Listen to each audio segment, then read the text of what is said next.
Hi అండి. How are you?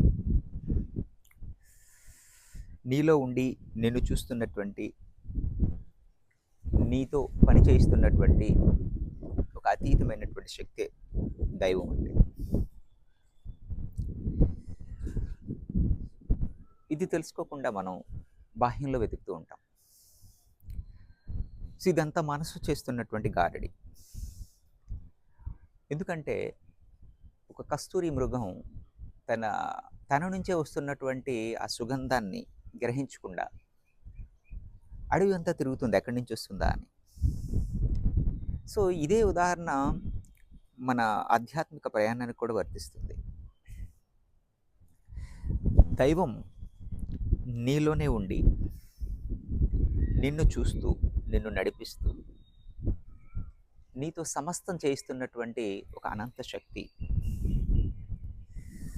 అయితే బాహ్యంలో కూడా చేస్తున్నది, అందరూ చేస్తున్నది అదే కదండీ అని మీకు డౌట్ రావచ్చు. బాహ్యంలో అది చేయటం లేదు. చందమామను చూపిస్తున్నటువంటి వేళ్ళు చందమామ కానట్టు, వేళ్ళు ఎప్పటికీ చందమామ కాదు కదా! ఆ వేళ్ళు చందమామను చూపిస్తాయి అంతే. అది చూపించినంత వరకే. ఎప్పుడైతే మనం చూడటం మొదలుపెట్టామో వేళ్ళతో పని లేదింక. అదేవిధంగా అంటే దాహం వేసింది, గ్లాస్‌తో మంచినీళ్ళు తీసుకుంటాం. మంచినీళ్ళు తాగి దాహాన్ని తీర్చుకుంటాం, గ్లాసుని పూజించం కదా!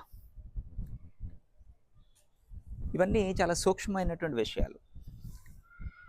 బాహ్యంలో అంటే నా ఆవేదన ఏంటంటే, ఇన్ని అనర్థాలకి కారణం ఏంటంటే, మనిషి దాహం వేసినప్పుడు మంచినీళ్ళు తీసుకోకుండా, మంచినీళ్ళు గ్లాసుని పూజిస్తూ కూర్చుంటున్నాడు అని. తద్వారానే ఇన్ని అనర్థాలున్నాయి. దీనికి ప్రధాన కారణం మనస్సు. అసలు మనస్సు అంటేనే కదలిక, చలనం ఉన్నది అని అర్థం. ఎప్పుడైతే కదులుతూ ఉందో, లక్ష్యం స్పష్టంగా గురి పెట్టడానికి సాధ్యం కాదు. ఇది అందరికీ తెలిసిన విషయమే. శూన్యం. శూన్యత్వాన్ని నువ్వు బేస్ చేసుకొని ఎప్పుడైతే ప్రయాణం చేస్తావో, అప్పుడు నీకు అల్టిమేట్ రియాలిటీ అనేది తెలిసేటటువంటి అవకాశం ఉంది. దీనికి ఒకే ఒక కారణం. అడ్డంకి ముందుగా చెప్పాలి. మనస్సే అడ్డంకి. చాలామంది అంటారు ఇప్పుడు మనస్సును నియంత్రించడానికి ఇన్ని పద్ధతులున్నాయి. ఇంపాసిబుల్. ముఖ్యంగా ఏంటంటే మనస్సు ఎప్పుడైతే లేకుండా పోతుందో, అప్పుడు నీలో ఉదయించేది దయ, కరుణ, సహానుభూతి.